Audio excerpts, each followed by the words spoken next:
नमस्कार दोस्तों। जय संविधान कहने से व्यापारी परिवार में जन्मे स्पीकर ओम बिरला को क्या तकलीफ हो सकती है, लेकिन तकलीफ हुई। कांग्रेस सांसद शशि थरूर ने शपथ लेने के बाद जय संविधान कहा तो स्पीकर ओम बिरला ने उनको टोक दिया कि संविधान की शपथ तो ले ही रहे हैं, क्या संविधान की जय कहना संसद में गैर कानूनी है? ऐसा तो है नहीं भाई।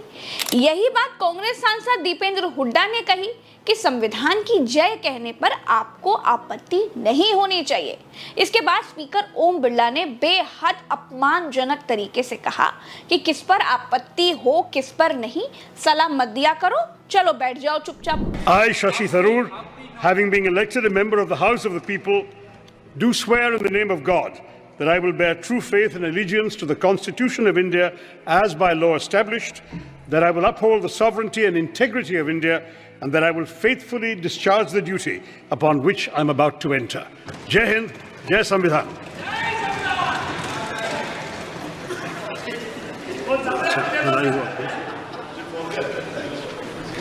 संविधान की शपथ तो ले ही रहे हैं,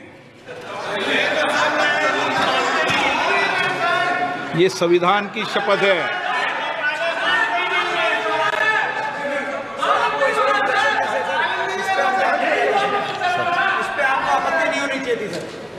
किस पे आपत्ति नहीं हो, सलाह मत दिया करो, चलो बैठो। ओम बिरला खुद को मुगैम्बो समझने लगे हैं। उनको ये लगने लगा है कि वो किसी से भी कैसे भी तरीके से बात कर सकते हैं। क्यों? क्योंकि वो स्पीकर हैं। ओम बिरला जी, आपके सेनापति जी भी अभी पिछले साल ही उसी सदन में खड़े होकर खुद को महामानव समझने लगे थे। 400 का नारा लगा रहे थे। जनता ने उनको सरकार चलाने लायक भी सीटें नहीं दी। जुगाड़ की 3 पहिए वाली सरकार चला रहे हैं। अहंकार आपको बिल्कुल शोभा नहीं देता, क्योंकि स्पीकर सबका होता है। आप संसद में सिर्फ सत्ताधारी पार्टी के स्पीकर बने हुए दिखाई दे रहे हैं। कुल मिलाकर ओम बिरला खुद को खुदा समझने लगे हैं। आज आप देखिए कि शशि थरूर के जय संविधान कहने पर किसको इतनी पीड़ा, इनको क्यों होना चाहिए? वहां तो 3 दिन से जय संविधान के जयकारे लग रहे हैं, आज इतनी पीड़ा क्यों हो गई? क्योंकि 2 दिन का उनको असर समझ में आ गया कि जनता के बीच तो असर कर रहा है। ये जो छोटी सी किताबिया, ये जो छोटी सी ओवरडोज मिल गई, उनको लगा कि ये जो छोटी सी किताबिया लेकर हर सांसद चला आ रहा है संविधान की, राहुल गांधी पूरे 1.5 मिनट उसको हाथ में लिए खड़े हैं, तो उनको लगा कि अब बर्दाश्त नहीं होगा संविधान। इसलिए उन्होंने कहा दीपेंद्र हुड्डा से कि क्या आपत्ति लगा रखी है, चुप बैठो। इतनी ज्यादा बदसलूकी हुई और मैं आशंकित हूं मलिक साहब, बहुत जल्दी उनके साथ बदसलूकी विपक्षी ओर से होने वाली है। आप कोई खुदा नहीं है सदन के, विपक्ष आपको हिंदी में समझा देगा। पप्पू यादव जैसे लोग, दीपेंद्र हुड्डा जैसे, राहुल गांधी तक आप आजकल हिंदी में समझाने की पाठशाला में। राकेश जी, राष्ट्रपति का अभिभाषण था और इसमें थोड़ा सा गरिमा का ध्यान रखते हुए जो पुराने लोग हैं वो इसमें इस तरह नहीं करते। अब आप कल के बाद देखिएगा कि पार्लियामेंट में आपको ऐसे ऐसे नजारे दिखेंगे। कई नए लोग आए जिनको संसद की गरिमा या संसद के नियम कायदे कानून पता ही नहीं है, और वो वहीं उठाकर पटक भी सकते हैं किसी को। इस तरह की हरकतें भी इस बार आपको दिखाई देंगी, हमें ऐसी संभावनाएं लग रही हैं। राष्ट्रपति संसद में अभिभाषण के लिए आई, लेकिन इस बार नई चीज देखने को मिली कि आगे आगे सेंगोल चल रहा था, पीछे पीछे राष्ट्रपति द्रौपदी मुर्मू चल रही थी, उनके पीछे महामानव आ रहे थे। सेंगोल क्या है? सेंगोल राजा रजवाड़ों के सत्ता हस्तांतरण का प्रतीक है। सेंगोल के नए नाटक से स्पीकर ओम बिरला को कष्ट नहीं हुआ, लेकिन जय संविधान कहने के बाद वो फूट पड़े। असल में राष्ट्रपति के आगे आगे बाबा साहेब भीमराव अंबेडकर जी का संविधान लेकर चलना चाहिए था, सेंगोल नहीं। जय हिंद, जय संविधान।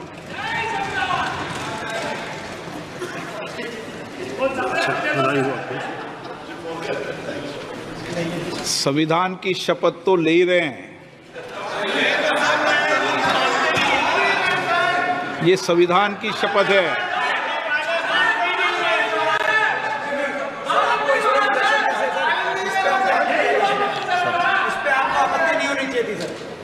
किस पे आपत्ति नहीं हो, सलाह मत दिया करो, चलो बैठो। दूसरी बात, अगर आप चाहे संगोल की करें, चाहे आप किसी भी चीज की बात करें, सरकार की कार्य प्रणाली में कोई भी बदलाव दिखाई नहीं दे रहा है।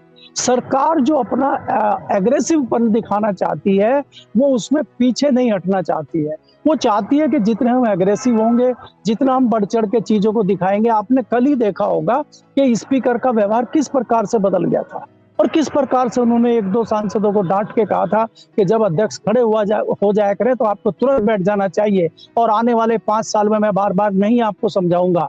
यानी कि वो मान चले हैं कि अब वो 5 साल के लिए स्पीकर हैं।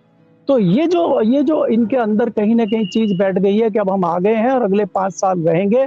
तो ये इमरजेंसी की बात तो कर रहे हैं इंदिरा गांधी की, लेकिन वो घोषित इमरजेंसी थी और उस इमरजेंसी के परिणाम बहुत सारे रहे कि कांग्रेस को तुरंत सजा मिल गई, कांग्रेस फिर जीत के आ गई। कई बार कांग्रेस ने अंदर बाहर, सदन के अंदर बाहर माफी मांग ली, सब खत्म हो गया। वो 50 साल की चीज को याद कर रहे हैं, लेकिन अपनी जो है घोषित इमरजेंसी चल रही उस पर ना कोई बात करने को तैयार है, ना उसमें कोई बदलाव लाने को तैयार है। ये देखिए, शपथ लेते हुए सांसदों के पीछे जो ये छड़ी रखी हुई है, यही छड़ी सेंगोल है। ये यहाँ इसलिए है क्योंकि मोदी जी का मन कर गया कि इसे यहाँ पर रखना चाहिए, इसीलिए म्यूजियम से निकालकर इसे यहाँ पर रख दिया गया। मोदी जी का मन अगर संविधान के लिए इतना प्रफुल्लित होता, संविधान के लिए उनके मन में विचार कुलांचे मार रहे होते, तो यहाँ पर संविधान की बड़ी सी किताब रखी होती। लेकिन जिसकी रही भावना जैसी, प्रभु मूरत देखी तिन तैसी। इंडिया की तरफ से यह मांग कर दी गई है कि सेंगोल की जगह पर संविधान रखा जाए। स्पीकर ओम बिरला हेडमास्टर की तरह कल संसद में सदस्यों को ज्ञान दे रहे थे कि जब मैं खड़ा हो जाया करूं तो बैठ जाया करूं, 5 साल तक बार बार नहीं बताऊंगा। माननीय सदस्यगण, जब स्पीकर सीट से खड़ा हो जाता है तो मैं माननीय सदस्यों को अवगत कराना चाहता हूं, वह बैठ जाया करें। ये मैं पहली बार कह रहा हूं, मुझे 5 साल कहने का अवसर नहीं मिलना चाहिए। 5 साल तक सरकार टिक पाएगी या फिर नहीं, ये तो वक्त बताएगा। लेकिन बिरला जी दूसरों पर ज्ञान बड़ा झाड़ते हैं, खुद पर वही ज्ञान अप्लाई नहीं करते हैं।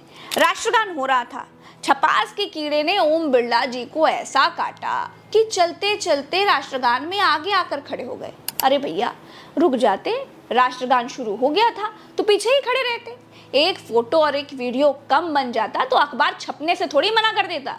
लेकिन प्रेरणा कहां से मिल रही है वो तो आप जानते ही हैं। दोस्तों सुप्रिया श्रीनेठ ने गिनकर बताया कि राष्ट्रपति के 51 मिनट के अभिभाषण के दौरान कैमरा जीवी लोग कैमरे से भी खूब खेले।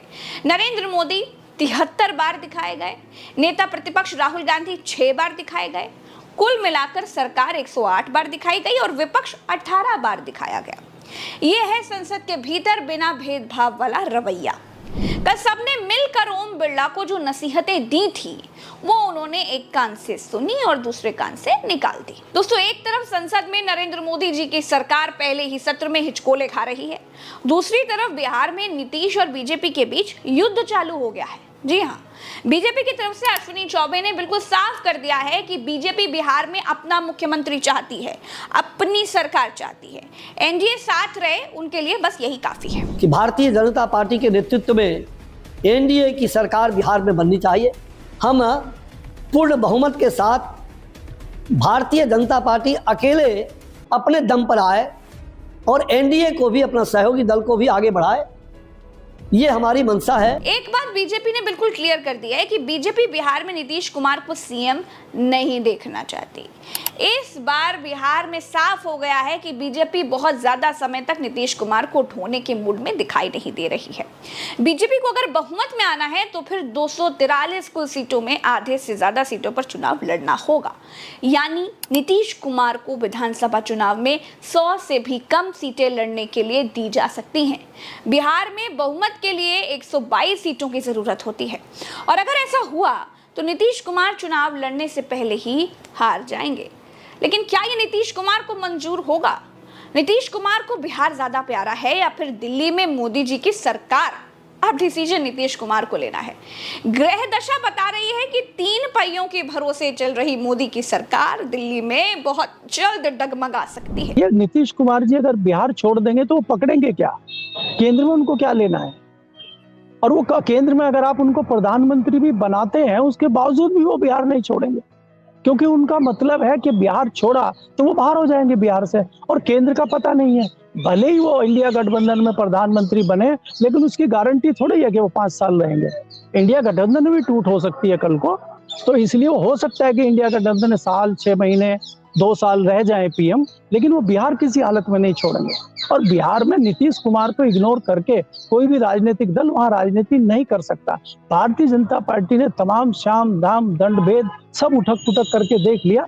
भारतीय जनता पार्टी कई जगह कामयाब हो गई, चाहे वो उड़ीसा हो, चाहे वो महाराष्ट्र में 3 बार कीचड़ फैलाने का उनका आपने सारा तमाशा देखा है, लेकिन वो बिहार में कुछ नहीं कर पाए बिना नीतीश कुमार के। तो नीतीश कुमार कभी नहीं छोड़ेंगे बिहार को। तो इतनी आसानी से भारतीय जनता पार्टी को बिहार नीतीश कुमार दे देंगे, नहीं, मुझे नहीं लगता। अभी आपको बहुत तमाशा बिहार में देखने को मिलेगा आने वाले समय में। देखिए, मोदी सरकार चलती रहे, इसके लिए भारतीय जनता पार्टी के लिए